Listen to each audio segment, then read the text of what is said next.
Hello, how you doing? Okay, so lately I've been listening to these debates about whether there's God and theology versus science and things like that. And I think there's something to learn on both sides. So the the the theologists say that they have proof that there's God because there has to be a reason things exist. There has to be something that starts. Like I heard it recently, like how a phone needs to be charged to work, and then it assumes it's going to get charged, just like how animals and us and everything that God created expects something to do that. And then the scientists prove that that's not really true because it can be explained by other means and all that. And then people kind of assume that it boils down to that it's just a question of faith, and that it's never going to be able to be proved. But both sides think that they have proof, but really they have two different definitions of what the word proof and the word facts means, and that. But so here's my, it's because like my concept. Oh, there's a dog. Damn it! Now I'm even more where there's people. I'm like right off the side of the trail now. That's at the city. You can't be alone. So the thing is my perspective is a little bit unique. I wish I could get in a debate, like they call it, with an atheist, like Aaron Ra or something. I'd love him. He's cool. Because like what I say is, I say, hey, you guys should totally just like read my book, The Dragonfly Sutra, and analyze what I believe and what my concept of deity is and everything.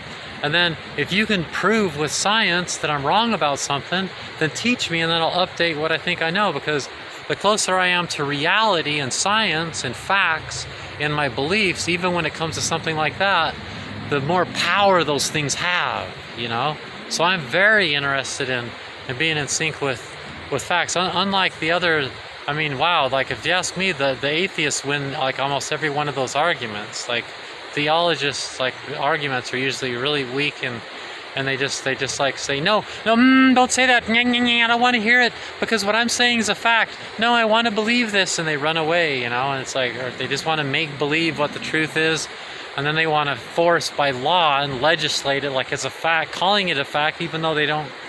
And they even have enough nerve to call their beliefs scientific and all kinds of stuff. Like with gender, it's like, what the hell? The transgender people are on the side of facts, reality, transgender animals, science. Gender's a spectrum, hello?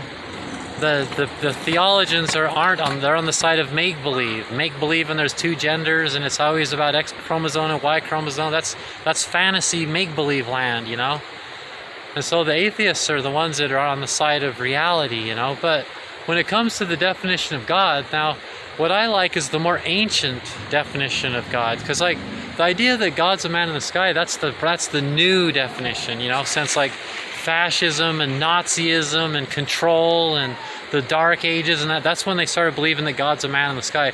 Before that, Yahweh was YHWH, fire, water, air, and earth. It was, the idea that God's a man in the sky was an idea they came up with later. So if you use if you want a reference on that, the Kabbalah, YHWH, fire, water, air, and earth, and we connect within, and the Sephirot.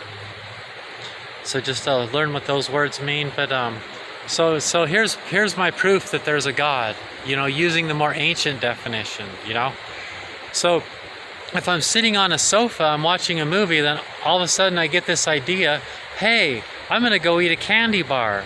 I get up and I don't have a candy bar in my cupboard. Then I go downstairs and I buy a candy bar in the machine. I go up, then I'm eating a candy bar. See, that's my scientific proof, because I don't need to do a scientific experiment to know that the candy bar didn't, it existed, but I didn't know about it. Just like how, like the creation story wasn't created. Like it says, that's a bad translation. In the beginning just meant the beginning of the story. It didn't mean the beginning of time. And none of those things mean what they say. They don't know Hebrew. They don't know the Kabbalah. They don't ever know what the hell they're talking about. They don't know that Yahweh was another deity that they borrowed when they created these things. It was the storm god. And they just don't have any of the historical and any of the science. They don't have anything that could be even remotely called a fact on their side. But when you do have those things on your side, and you use the real definition of God, that is number one across the abyss. Number 1, 2, and 3 is across the abyss. 4 and 5 make the upper polarity. 6 is the self, you know, the Sephirot in the Kabbalah. And Yahweh is fire, water, air, and earth, like it says in the Sefer Yetzirah, the Book of Formation, the oldest written Kabbalah.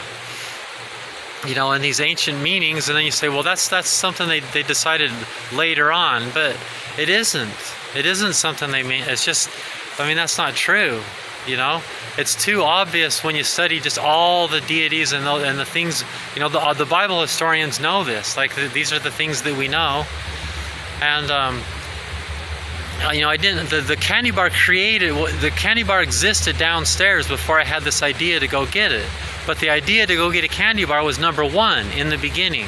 You know, in the beginning of the story, I had this idea to go get a candy bar. I wanted a Snickers, but I went downstairs and there weren't any Snickers in the candy machine.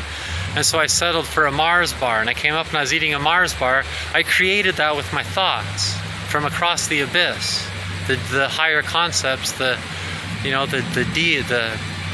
deity, you know, God is really our thoughts and our archetypal ideas, you know, and we create things with our thoughts. You know, that's what the Almighty Creator is creating things with our thoughts. That's who Yahweh is. That's who God is.